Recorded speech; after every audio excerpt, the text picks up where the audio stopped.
ধর্ণা মঞ্চের কাছে লিফলেট বিলি করছে বিজেপি। বিস্ফোরক অভিযোগ মমতার। দ্রুত এফআইআরের নির্দেশ। হাতে নাতে ধরা পড়েছেন একজন। মন্ত্রী শশী পাঁজাকে দ্রুত এফআইআর করার নির্দেশ দিয়েছেন মুখ্যমন্ত্রী মমতা বন্দ্যোপাধ্যায়।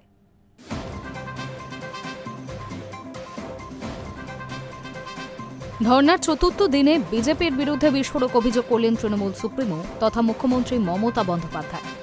মঞ্চ থেকে তিনি বলেন, বিজেপির তরফে ধর্ণা মঞ্চের আশেপাশে লিফলেট বিলি করা হচ্ছে, এজেন্সিকে দিয়ে এই কাজ করানো হচ্ছে বলেও দাবি করেন তিনি।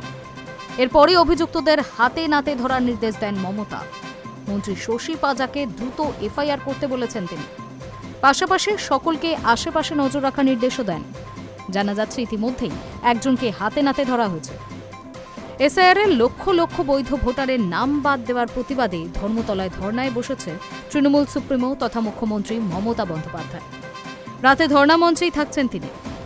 সোমবার সকালে মঞ্চ থেকে বিস্ফোরক অভিযোগ করেন তিনি।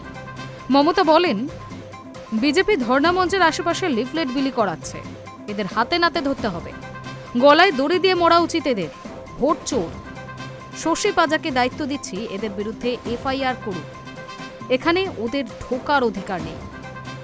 অন্যায় করলে ফোঁস করতে হয়, এদের হাতে নাতে ধরুন।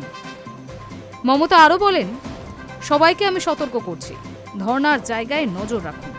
কোথায় গেল ওরা? পালিয়েছে বোধহয়। এদের আমাদের ধরতেই হবে। এরপরে ধর্মতলা চত্বরে তল্লাশি চালিয়ে একজনকে হাতে নাতে ধরা হয়। এলাকার দোকান থেকে উদ্ধার হয়েছে বিজেপির ব্রিগেড চলো লিফলেট। High news network.